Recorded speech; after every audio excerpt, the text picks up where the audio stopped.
Hi, pardon the pressure washer in the background, but that's Oscar going crazy getting his house ready for a rental. Alright, so in the meantime, this video is on maintenance. And I'm going to show you the reason why you got to be a little extra careful when you put a Areca palm tree in the ground, because it's a clustering palm tree. And clustering means sometimes they cluster and sometimes they really cluster, as you can see over there. Because of my little injury earlier in the year, I was unable to get to it, so I got half of it about a week or so ago, but now I got the other half, so that is that section. So basically I cut it down to as much as I could with the little, it was like a baby pruning shears Stephanie got me, but it was not big enough to get down to the bottom. So I'm hoping on some Christmas dinero to be able to purchase one of those little, I forget the name of it.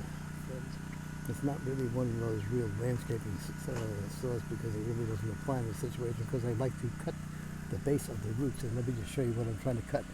See the bottom parts over there? There's about 20 or 30 clustering Areca palms that cluster from the base of the palm tree. And you can see the fresh dirt that probably about a month ago I sprayed the carpenter ants that were living under there. So I guess it got the word to move out. They tend to blanket this area over here, back over there. That's the Christmas palm tree thrown up the seeds. They live underneath there, and I had a marginata plant over here, and they basically ate the roots out of that damn little puppy. So basically, this is what it looks like when you get all the green growth. And let me just go over. Here's my bird nest anthurium, which was back there, and I think I'm going to pull it up just a little bit, so this way when I get back there I have access to get in the back to be able to do some maintenance. Now let me go over here and show you another, I guess it's still considered a clustering palm tree, but basically what happens, this is Logan, and I believe that's a hurricane palm tree right there, and that's another one I have to get the saw to. I cut it, but the base of the leaf stem is basically very hard, so you can't score it with a utility inside. And the saw is just a little overkill, so if I get a nice little, one of these little hand saws, I forget, a Dremel or something, make something like that, I could just get a nice little circle drill and just go crazy with almost everything I can cut in the garden.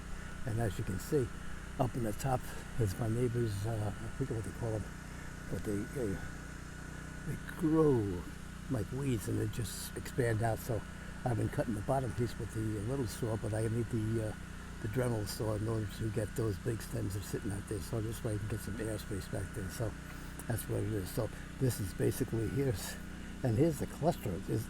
I'd say without exaggeration, probably several hundred Areca palm trees in there. So I'm going to cut it back basically all the way to the root, and if I get the Dremel, I'll be able to do something with them, or cutting down the stems that we cut off. And there's literally many Areca palm seedlings.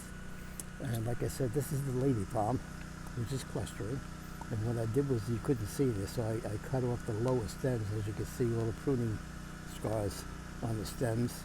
And there's a few, I tried to dig that out one time, but it's not successful with it, because it tends to, the ground is not that loving when you go out there, especially when I'm digging with it. I'm not getting it real fast, so I'm going to try and do something with a drill. We get one of these little extra drill bits, so this way I can go down around it, and then try and experiment on one of the smaller ones. And if it's not successful in retrieving it with a good portion of its root, then I'll go after the big one back there and want to do it. They're pretty palm. I have yet to get it to maybe whoops, somebody's calling. Maybe I'll let the big one stay there, because I'm anxious to get one to put them up a seed there. So there's the original ones that were sitting there. So like I said, I cut them back. It's a very pretty palm. It's called a lady palm, and they go from back there all the way over. They come through about 10 feet area, and now they're starting to climb in over here. So if anything, maybe I'll attack that little cluster and get a whole bunch of them in there. So there we are. Thank you for stopping by, visiting the Dory Garden. And like I said, this is A, B, C, E. This is E and F area of the Dory Garden. With the Areca palm, let me get back a little bit so you can get a real appreciation of what this looks like. But it's got to be about, yeah. 15 to 20 feet at the moment. So pretty palm. And the bird's nest will go back there once I reseat the stones, and then I'll put some mulch down, and then I've been cutting out basically had a new type of weeds this year. I don't know what the hell it is, but it is strange. You really have to get into the roots, otherwise it's going to come back. So I've been using my little hand tool that my neighbor got me before. He had to move out, economy and all that stuff. Well, anyway, stop, take a look, like the video. Any questions on the palms?